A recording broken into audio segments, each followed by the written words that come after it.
ভাববাদী জিরেমীয় ইসরায়েলের জন্য নিজের লোকেদের হয়ে মধ্যস্থতা করেছিল।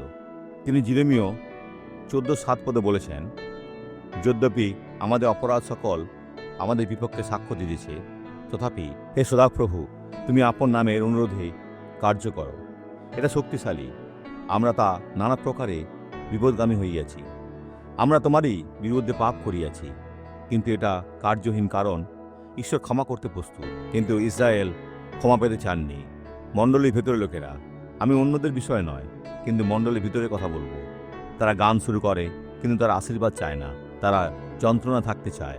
সেখানে একজন ব্যক্তি রয়েছেন যিনি বলেন, আমি সেই দিনে বিশ্বাস করি যেদিন অবসরে নেব, তবেই সেখানে কোনো লোকসান হবে না। কেউ আমার অবসরকে নিতে পারবে না।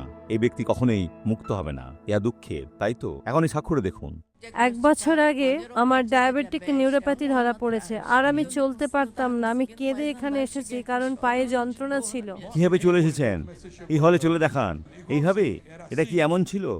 পড়াতেন? এখন মুক্ত হবে, চলুন, মুক্ত হবে, চলুন। ঈশ্বর আপনার সাথে আছেন। এটা কিভাবে ভালো হলো?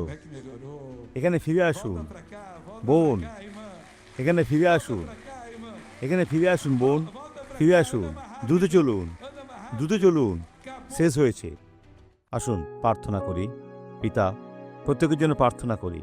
এ ব্যক্তি যার মনে যন্ত্রণা রয়েছে, মনে হওয়ার থেকেও যেটা সবথেকে গুরুতর, কিন্তু আমি অধিকারের সাথে বলি, দিয়াবল পরাজিত। মন্দ নিয়ে বেরিয়ে যাও, যিশুর নামে। ঈশ্বর আশীর্বাদ করুন।